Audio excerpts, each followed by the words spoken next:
दिल को छू जाए कहानी चैनल में आपका स्वागत है। बेताल पहली कहानी सुनाकर विक्रम से प्रश्न पूछता है और विक्रम उसका जवाब देता है। शर्त के अनुसार विक्रम के बोलते ही बेताल फिर से उड़कर पेड़ पर लटक जाता है और विक्रम अपनी तलवार निकालकर उसे जबरदस्ती अपने कंधे पर लादकर चलने लगता है। रास्ता काटने के लिए बेताल विक्रम को दूसरी कहानी कहना शुरू करता है। दूसरी कहानी का शीर्षक है पति कौन है। तो चलिए कहानी शुरू करते हैं। सालों पहले यमुना किनारे धर्मस्थल नाम का एक नगर हुआ करता था। वहाँ एक ब्राह्मण रहता था जिसका नाम था गणपति। उसकी एक सुंदर और गुणवान बेटी थी। जैसे ही उसकी शादी की उम्र हुई तो वो और उसका पूरा परिवार उसके लिए योग्य वर ढूंढने में लग गया। एक दिन ब्राह्मण किसी के घर में पूजा करने के लिए गया और उसका बेटा भी पढ़ाई के लिए घर से बाहर चला गया।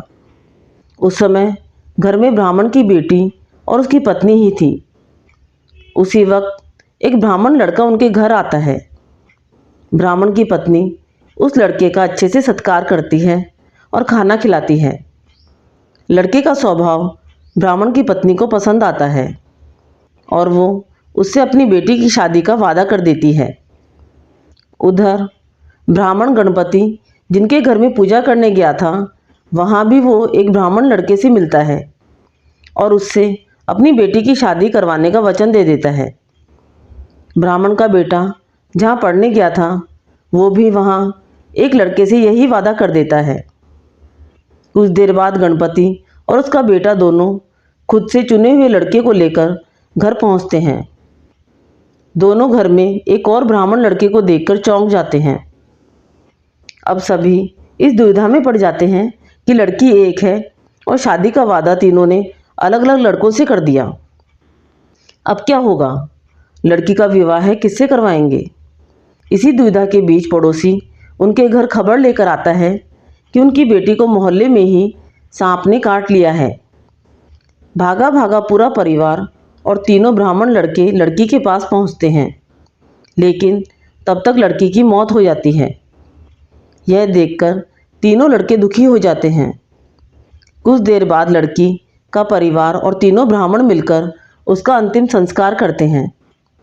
लड़की के क्रियाकर्म के बाद एक ब्राह्मण लड़का उसकी हड्डियां अपने साथ लेकर जंगल चला जाता है। दूसरा उसकी राख को इकट्ठा करके पोटली में बांधकर उसी शमशान घाट में झोंपड़ी बनाकर रहने लगता है। तीसरा शमशान घाट से निकलकर लड़की के गम में देश विदेश योगी बनकर घूमने लगता है। ऐसा होते होते कई साल गुजर गए। एक दिन अचानक योगी बनकर घूम रहा ब्राह्मण किसी तांत्रिक के घर पहुंच गया। ब्राह्मण को घर में देखकर तांत्रिक बहुत खुश हुआ और उसका सत्कार किया। तांत्रिक ने योगी से कुछ दिन अपने घर में ही रहने के लिए कहा। तांत्रिक की जिद देखकर योगी उनके घर में ही रुक गया। एक दिन तांत्रिक अपनी विद्या में बहुत लीन था और उसकी पत्नी सबके लिए खाना बना रही थी।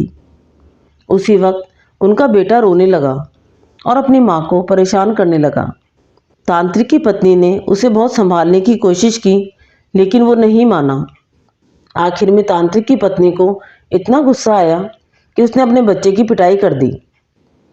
उसके बाद भी जब बच्चा चुप नहीं हुआ तो उसने उसे चूल्हे में डालकर जला दिया। यह सब देखकर योगी ब्राह्मण बहुत नाराज हुआ और बिना कुछ खाए ही अपनी पोटली लेकर उनके घर से जाने लगा। इतने में तांत्रिक आया और योगी से कहा, महाराज, खाना तैयार है। आप इस तरह गुस्से में बिना खाए यहाँ से न जाएं। गुस्से में योगी ने कहा, मैं इस घर में एक मिनट भी नहीं रुक सकता। जहाँ ऐसी राक्षसी रहती है वहाँ मैं कैसे कुछ खा सकता हूँ? इतना सुनते ही तांत्रिक झट से चूल्हे के पास जाता है और एक किताब से एक मंत्र पढ़कर अपने बेटे को जिंदा कर देता है। यह सब देखकर योगी हैरान रह जाता है। उसने सोचा कि अगर यह किताब मेरे हाथ लग जाए तो मैं अपनी पत्नी को भी जीवित कर सकता हूँ।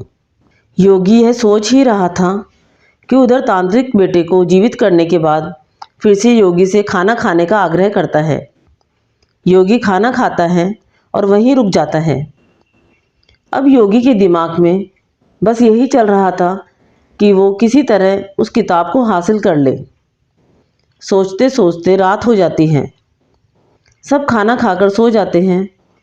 आधी रात को योगी उस मंत्र वाली किताब को लेकर तांत्रिक के घर से सीधे उस शमशान घाट पर पहुंचता है, जहां ब्राह्मण की लड़की का अंतिम संस्कार किया गया था।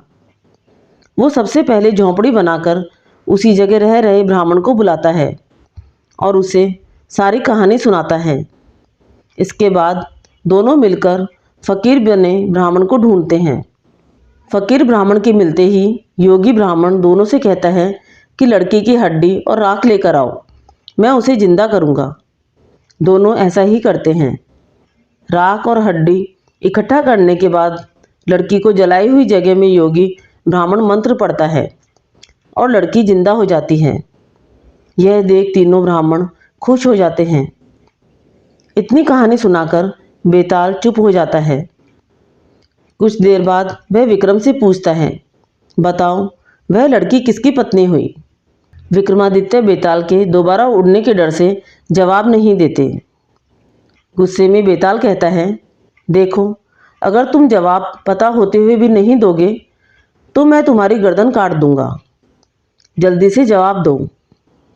इतना सुनते ही राजा बोलते हैं, जो ब्राह्मण शमशान में कुटिया बनाकर रह रहा था वो उसकी पत्नी हुई।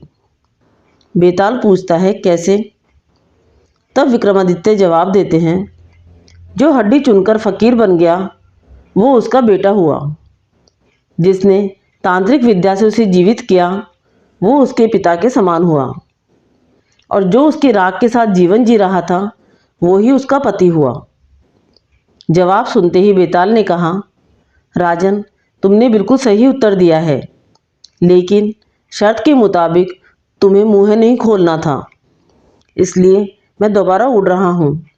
इतना कहकर बेताल दोबारा घने जंगल के किसी पेड़ में जाकर लटक जाता है और राजा विक्रम उसे पकड़ने के लिए उसके पीछे भागने लगते हैं।